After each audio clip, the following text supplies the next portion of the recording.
आज हम लोग इस वीडियो में देखेंगे शिक्षण योजना।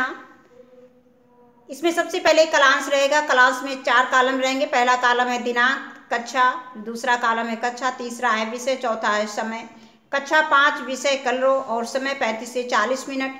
पहली हेडिंग है लर्निंग आउटकम। बच्चे कहानी में निहित भावों को समझकर अपनी भाषा में व्यक्त करते हैं, अपने विचारों को आत्मविश्वास एवं स्पष्टता के साथ व्यक्त करते हैं। आगे आता है प्रकरण 3 सवाल। इसके बाद सीखने सिखाने की सामग्री। इसमें हमने पाठ्य पुस्तक कलरो लिया है। अगली हेडिंग है सीखने सिखाने की प्रक्रिया गतिविधियाँ। अब इसमें भी 4 कॉलम रहेंगे। पहला कॉलम रहेगा क्रम संख्या और दूसरा रहेगा समय, तीसरा रहेगा पहला रहेगा क्रम संख्या, दूसरा चरण, तीसरा समय और चौथा रहेगा आकलन के तरीके। अब इसमें पहली हेडिंग है शिक्षण के शुरुआत में। इसके लिए समय निर्धारित है 5 मिनट। सहभागिता व प्रतिक्रिया देकर बच्चों का आकलन करेंगे। शिक्षक बच्चों से कुछ प्रश्न पूछते हैं, जैसे तुम स्कूल कितने बजे आते हो। स्कूल्स में इसको हम कह सकते हैं कि तुम प्रतिदिन कितने बजे स्कूल आते हो। स्कूल में लंच कितने बजे करते हो। तुम किसकी बात मानते हो। तुम खाना क्यों खाते हो। यदि किसी को चोट लग जाए तो तुम क्या करोगे। ये सब प्रश्न हम बच्चों से पूछेंगे।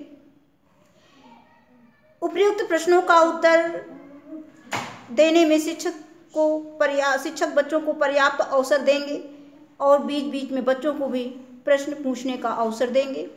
आगे आता है शिक्षण के मध्य में। इसके लिए समय निर्धारित है 20 से 25 मिनट। सहभागिता व प्रतिक्रिया द्वारा बच्चों का आकलन करेंगे। शिक्षक बच्चों को अपनी पाठ्य पुस्तक कलरो में पृष्ठ संख्या 48 पाठ 9 3 सवाल नामक पाठ खोलने को कहेंगे। शिक्षक पाठ का सस्वर वाचन करेंगे और बच्चों को पाठ का सारांश बताएंगे। इसके बाद देखिए, इसमें हमने पाठ का सारांश बहुत शार्ट में लिखने की कोशिश की है, फिर भी थोड़ा सा लंबा हो गया है। इसको और भी आप लोग छोटा कर लीजिएगा पढ़ के। एक समझदार राजा जो सभी कार्य सोच विचार कर करता था। एक दिन उसके मन में, यहाँ दिन छूट गया है, एक दिन उसके मन में 3 सवाल उठे। पहला सवाल था कि किसी कार्य को करने का सही समय क्या होता है। दूसरा सवाल किसकी बात सुननी चाहिए और तीसरा सवाल उसका था कि सबसे आवश्यक कार्य कौन सा है। इन तीनों सवालों का उत्तर पाने के लिए राजा ने कई लोगों से विचार विमर्श किया। स्पष्ट उत्तर न मिल पाने के कारण वह जंगल में गया। जंगल में एक साधु जो अपनी झोपड़ी के सामने खुदाई कर रहा था। राजा ने उससे तीनों सवाल किए। कोई उत्तर ना मिलने पर वह भी साधु के साथ खुदाई करने लगा, यानी राजा भी खुदाई करने लगा। तभी एक आदमी जिसके पेट से खून बह रहा था वहां आया। राजा और साधु दोनों ने उसकी देखभाल तथा इलाज किया। ठीक होने पर उसने बताया कि मैं राजा को मारने आया था। उसके अंगरक्षकों ने उसे घायल कर दिया। यदि राजा उसकी मरहम पट्टी न करता तो वह मर जाता।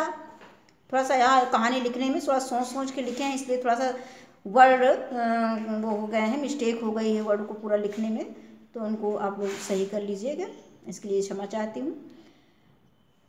ना करता, यहाँ पे करता होना चाहिए, ना करता तो वह मर जाता। साधु झोपड़ी से बाहर आया। राजा उससे सवालों का जवाब मांगा। राजा ने उससे सवालों का जवाब मांगा तो साधु ने कहा, आपको अपने सवालों का जवाब मिल चुका है।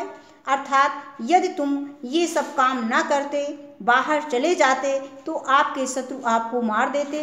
अतः क्यारियां तैयार करने का सबसे सही समय यही था। सबसे महत्वपूर्ण व्यक्ति मैं था जिसकी आपने बात सुनी।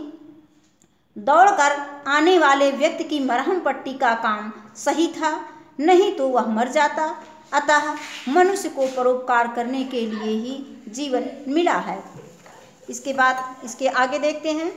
अगली हेडिंग आती है शिक्षण के अंत में। इसके लिए समय निर्धारित है 10 मिनट। प्रश्नोत्तर के द्वारा बच्चों का आकलन करेंगे। शिक्षक बच्चों से पाठ से संबंधित प्रश्न पूछेंगे। पहला प्रश्न इसमें हमने लिया है कि पाठ का नाम अर्थात पाठ का शीर्षक क्या है बच्चों से, और दूसरा प्रश्न है प्रस्तुत पाठ के लेखक कौन हैं, और तीसरा प्रश्न है राजा के मन में 3 सवाल क्या थे। चौथा प्रश्न है राजा ने साधु से मिलने के लिए क्या किया। अगला है 5वां प्रश्न, घायल व्यक्ति को होश आने पर अपने बारे में राजा से क्या बताया। अगला प्रश्न है राजा का शत्रु राजा का मित्र कैसे बन गया। इसके बाद आता है श्यामपट्ट कार्य। शिक्षक कठिन शब्दों का अर्थ श्यामपट्ट पर लिखेंगे और इसे बच्चों को अपनी कॉपी पर उतारने के लिए कहेंगे।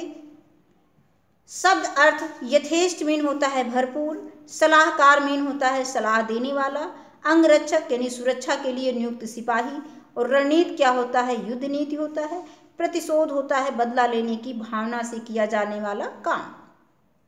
इसके बाद अगली हेडिंग आती है प्रदत्त कार्य गृह कार्य असाइनमेंट। शिक्षक बच्चों को पाठ 9 3 सवाल घर से पढ़कर आने को कहेंगे। इसके बाद अगली हेडिंग आती है शिक्षक की अंतिम हेडिंग है शिक्षक की आगामी कार्य योजना। कक्षा शिक्षण के दौरान बच्चों के आकलन व फीडबैक में आई कठिनाइयों और अभ्यास प्रश्नों को शामिल करते हुए शिक्षक आगामी कार्य योजना का निर्माण करेंगे। धन्यवाद।